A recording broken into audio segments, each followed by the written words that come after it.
제 영상에 댓글이 달렸습니다. 분양가는 몇 배가 올랐고 재개발은 추가 분담금이 계속 늘어나는데 정말 아무도 중간에서 이익을 독점하는 사람이 없다고요?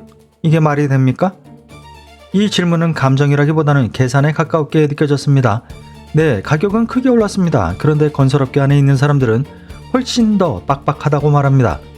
그럼 어디선가 누군가 크게 가져가고 있는 거 아니냐? 이런 의문이 생기는 겁니다. 이 의문은 하나도 이상하지 않습니다. 가격이 오르면 누군가는 더 벌고 있을 거다. 이렇게 생각하는 게 자연스럽기 때문입니다. 그래서 이번에는 그 의문을 정면에 놓고 지금 한국의 대형 아파트 사업이 어떤 구조로 돌아가는지 하나씩 따라가 보겠습니다. 서울 외곽의 한 재개발 단지를 예를 들어 볼게요. 평당 4천만 원 수준의 분양가가 형성됐습니다. 84평방미터 기준이면 15억 원을 넘습니다. 10년 전 같은 지역, 같은 평수는 4억 원대였습니다. 숫자만 넣고 보면 3배, 4배 가까이 오른 셈입니다. 여기서 첫 번째로 분리해놓고 생각해야 됩니다. 가격 상승의 원인이 공사비였느냐? 이 문제입니다. 지난 20년 동안 가장 크게 오른 것은 공사비가 아니라 토지 가격이었습니다. 저금리가 길게 유지됐고 유동성은 확대됐고 서울 집중은 심화됐습니다. 토지는 단순한 거주 공간이 아니라 자산인 겁니다. 토지 가격이 오르면 그 위에 짓는 아파트 가격도 함께 올라갑니다. 이 과정에서 토지를 보유하고 있던 사람들은 자산 상승의 이익을 실현할 수 있었습니다. 여기까지는 비교적 단순한 자산 가격 상승의 이야기입니다. 가격이 올랐다. 이 사실과 그 산업에 참여하고 있는 사람들이 안정적으로 돈을 벌고 있다. 이 이야기는 완전히 다른 이야기입니다. 2015년부터 21년 사이에는 가격 상승, 거래 증가, 분양 완판, 자금 조달의 원활함이 동시에 나타났습니다. 이 시기에는 산업 전체가 확장 국면에 있었습니다. 그런데 26년 현재는 조금 다릅니다. 일부 지역은 오르지만 거래는 선택적이거든요. 지방이나 외곽은 침체되어 있고 미분양이 존재하는 지역도 있습니다.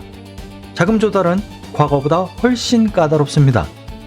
분양 가격은 높지만 산업 전체가 안정적으로 확장하고 있다고 보기는 어렵습니다. 대형 아파트 사업은 보통 이런 순서로 진행됩니다. 토지 확보를 하고 사업을 위해서 법인을 만들고 자금 조달하고 시공사 선정하고 공사를 시작하고 분양을 통해서 이 모든 자금을 회수합니다. 여기서의 핵심은 자금 조달 방식입니다. 이건 완성된 건물을 담보로 돈을 빌리는 게 아니라 미래의 분양 수익을 담보로 지금 돈을 끌어오는 구조거든요. 이것이 프로젝트 파이낸싱, 이른바 PF 구조입니다. 여기서는 시간이 중요합니다. 공사가 지연되면 이자는 계속 발생합니다. 분양이 늦어지면요, 현금 유입이 지연됩니다. 건설은 물건을 만드는 산업이기도 하지만 동시에 금융산업이기도 합니다. 지금이 정말 자금 조달이 어려운 고금리 시대냐, 이런 질문이 나올 수 있습니다. 과거에는 7에서 10% 금리 시절에도 건설은 활발했거든요. 중요한 것은 절대적인 금리 수준이 아닙니다. 산업이 어떤 금리 환경에 맞춰져 있느냐입니다.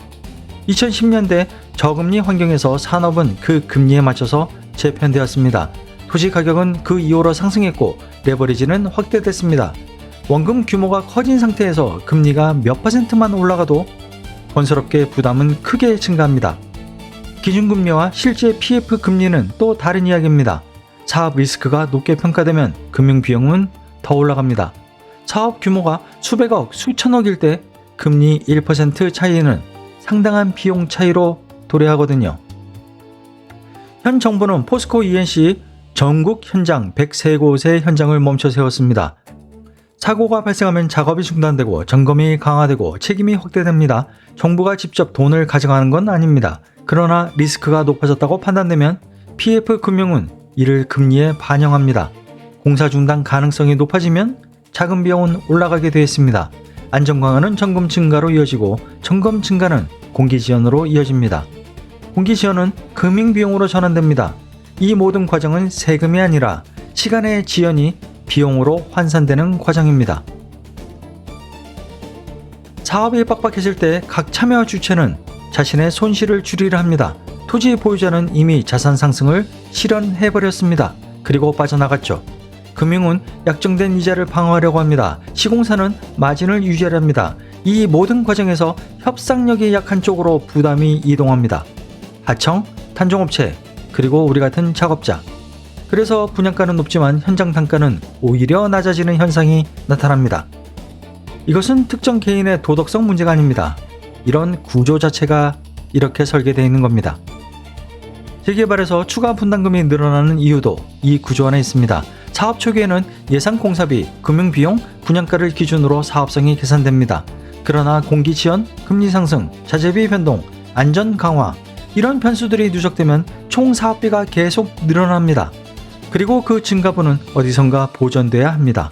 분양가로 일부 흡수되겠죠. 이미 계약된 구조에서는 조합원 분담금으로 전가되기도 합니다. 이 과정에서 누군가 빼돌린 거 아니야? 이런 의심이 생길 수 있습니다. 그러나 많은 경우에 사업 구조 전체 비용의 증가로 설명이 됩니다. 자, 절차가 늘어나고 책임이 강화되고 리스크가 가격으로 환산되는 이 구조, 이건 건설에서만 있는 현상이 아닙니다. 무엇을 하든 점검이 늘어나고 규정이 세분화되고 무엇을 하든 점검이 늘어나고 규정이 세분화되고 책임 범위가 확대됩니다. 그 과정에서 시간은 더 필요해지고 비용은 증가합니다. 이것이 선진화의 과정인지 과잉 비용 구조인지는 평가의 문제입니다. 다만 결과적으로 우리가 알 수 있는 것은 소비자가 그 비용을 나눠서 부담하게 됩니다. 자, 처음 질문으로 돌아가 보겠습니다. 이렇게 가격이 오르고 추가 분담금이 늘어나면 누군가 거대한 악마처럼 중간에서 모든 이익을 쓸어 담고 있을 것이다. 이런 생각이 들 수 있습니다. 이 생각은 아주 자연스럽습니다. 복잡한 구조는 종종 하나의 가해자로 단순화되기 쉽거든요. 그러나 26년도 현재의 건설 구조로 따라가 보면 한 명의 거대한 독점자가 전체를 장악하고 있는 그림이다. 이렇게 보기보다는 여러 구조에서 여러 비용이 동시에 상승하면서 서로를 압박하는 구조에 가깝습니다. 토지는 금융화되었고 금리는 레버리지 위에 얹혀 있고 절차는 늘어나고 리스크는 가격으로 비용으로 환산되고 시간이 비용이 되었습니다. 이것은 건설만의 문제일 수도 있습니다. 아니면 더 넓은 현상일 수도 있습니다. 무엇을 하든 간에 절차가 늘어나고 책임이 강화되고 리스크가 점점 가격으로 전환되는 사회. 이것이 선진화의 과정인지 과잉 비용 구조로 가는 길인지는 쉽게 단정하기가 어렵습니다. 다만 분명한 건 무엇이든 이제 싸게 만들기 어려운 구조로 이동하고 있다는 점입니다. 가격이 오르는 시대에 누가 돈을 버는지를 묻는 것은 쉽습니다. 그러나 리스크가 어디서 생겨서 어디로 이동하는지, 현재의 구조가 어떤 식으로 가고 있는지를 그 흐름을 묻는 사람은 많지 않습니다. 그리고 그 흐름은 생각보다 단순하지 않습니다.